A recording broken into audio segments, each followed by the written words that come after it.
Oh my God. This won't be long, I don't think. I just finished watching the new Marvel's What If. I have been waiting for Marvel Zombies since they announced this show. This was the episode that I was waiting for, and it didn't disappoint. It really didn't disappoint. Holy smokes. There's so much that happened in this episode. There's so much. I don't know where to start. I don't know where to start. So basically there's a zombie apocalypse and it turns out Janet Van Dyne was patient zero. And so it spread from there, spread like wildfire, and Banner comes back to Earth. This is reminiscent of what was it, Infinity War, when Banner shot through Doctor Strange's house and said that Thanos was coming. Yeah. So he comes back, zombie apocalypse. The only people that are left are him, Doctor Strange's cape, Peter Parker slash Spider Man, Hope Van Dyne, Okoye, Sharon Carter, Winter Soldier, Happy Hogan. Mm, I just watched it in my memory. My God. I feel like there's one more that I'm missing, but those were the main people. And I thought it was great to see the little orientation video that Peter Parker made. It's such a thing that he would do. This Spider-Man that we got um, in this like 30 minutes is kind of what I've been looking for in the MCU. It was awesome. And so the group is trying to figure out what to do, and it turns out in some camp that's a bit far away from where they are, there's a possibility for a cure. So they're going to get the cure, and people die along the way.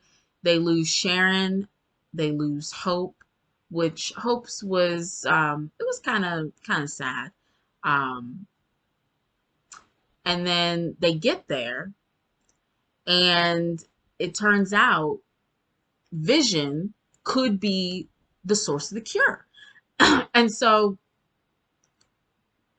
while they're there, kind of stumble upon Vision's true motive, which was essentially capturing these humans and sacrificing their lives to save Wanda, which was crazy. I mean, what a nice twist, in my opinion. I thought that was a great twist that this is like a take on WandaVision, basically. What if Wanda was the one that died and not Vision? And I guess in a zombie apocalypse, this is what Vision would do to keep her alive and to keep her near him. And I thought that was great.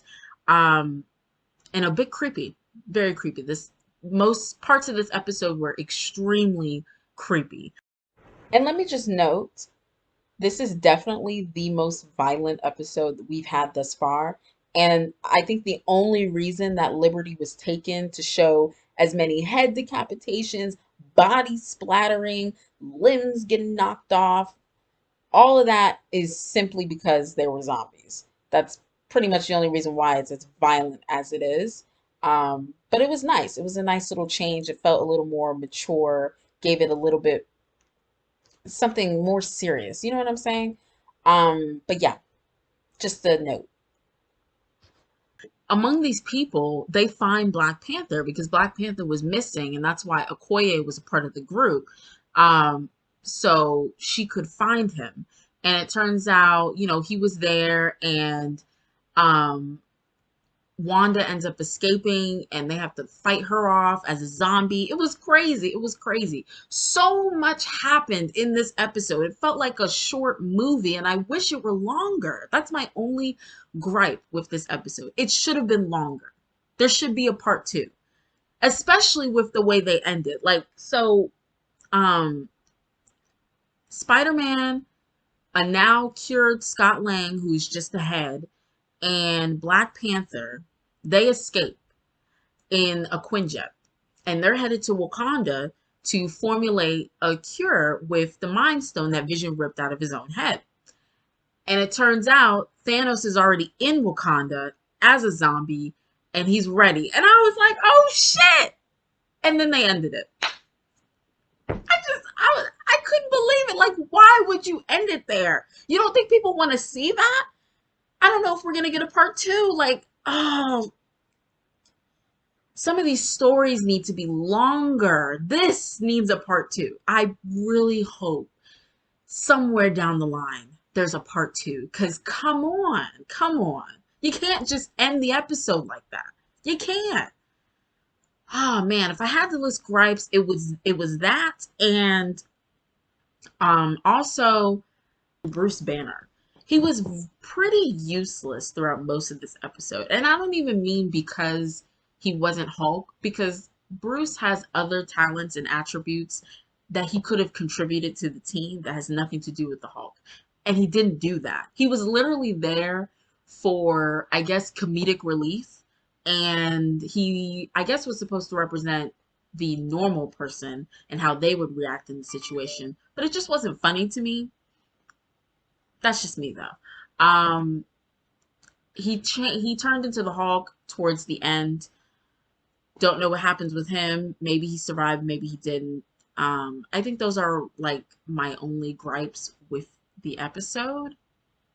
It was just a great episode. It needs to be longer. Yeah, it needs to be longer. I don't want to spoil too much, but go watch this, guys. I don't think you'll be disappointed at all. If I had to give it a rating, I would give it a nice, like, 8.5 out of 10. No, no, no, no, no, no. 9. 9 out of 10. Yeah. That's all I got. Thanks for listening, and I'll catch you guys this weekend with Titans. Bye.